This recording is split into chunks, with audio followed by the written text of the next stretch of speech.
Older adults lose more than $36 billion each year to financial fraud. That's according to the Better Business Bureau. As phone and online scams become more sophisticated, it's very important for senior citizens to know how to spot a scam so they don't become victims. So we got some great guests with us this morning in our Living Upstate segment. We've got Cheryl Hicks and Tammy from the Better Business Bureau. Thank you for joining us, ladies. Thanks for having us. Let's talk. You get complaints a lot from people? Oh, yes. All the time? Yes. And they're usually older? They are. Yes, or it can be other, people too that have issues with companies. Yeah. So y'all have started something which is so smart called the Savvy Seniors Program. Yeah, Tell me a little bit about that. Well, the Savvy Senior Program educates and provides preventive tips to seniors, hopefully to help them realize how they can spot or how they can avoid scams or also identity theft, which is also prominent. What are some of the big ones that they get? We were just saying, you got a call. We did a news story on this a while ago. People calling you saying, you're going to be arrested if you don't send me this or do this. Yep. So one of the big ones right now is a Medicare scam, and someone will call and pretend that they're from Medicare offices or from Social Security and say, you're at risk for losing your benefits if you don't do X, Y, and Z.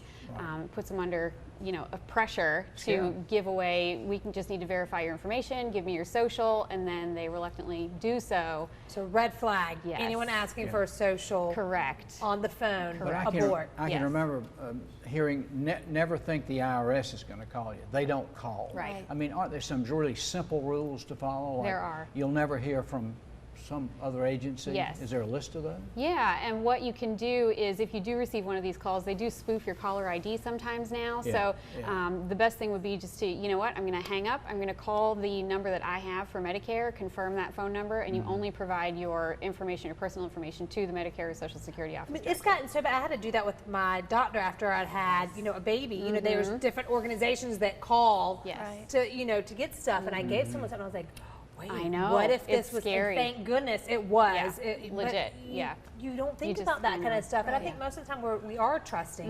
We're not expecting people to A lot of crooks want to out do there. us harm. A lot. And the Medicare thing is just out of control. Right. Billions of dollars, right? They make illegally. Yes. Not Medicare. But Right. The scammers do. Yes.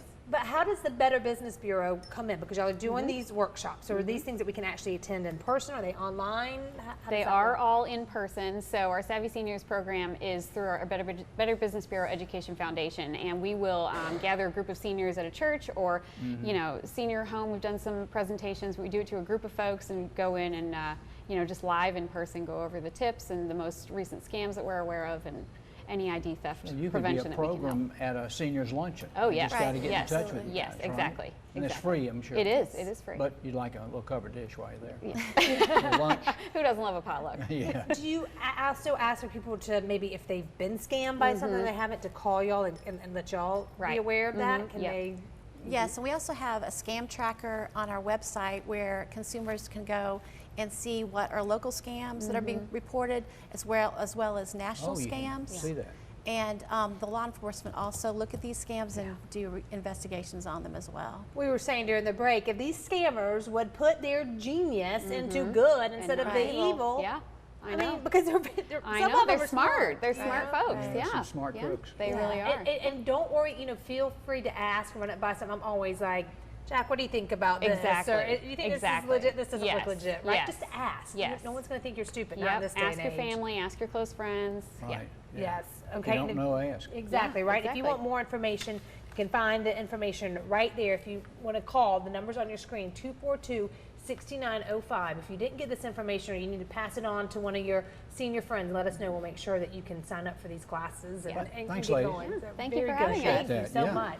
All right, still to come this morning on Your Carolina. You're going to be out and about this weekend. If you're looking for things to do, we have some ideas for you.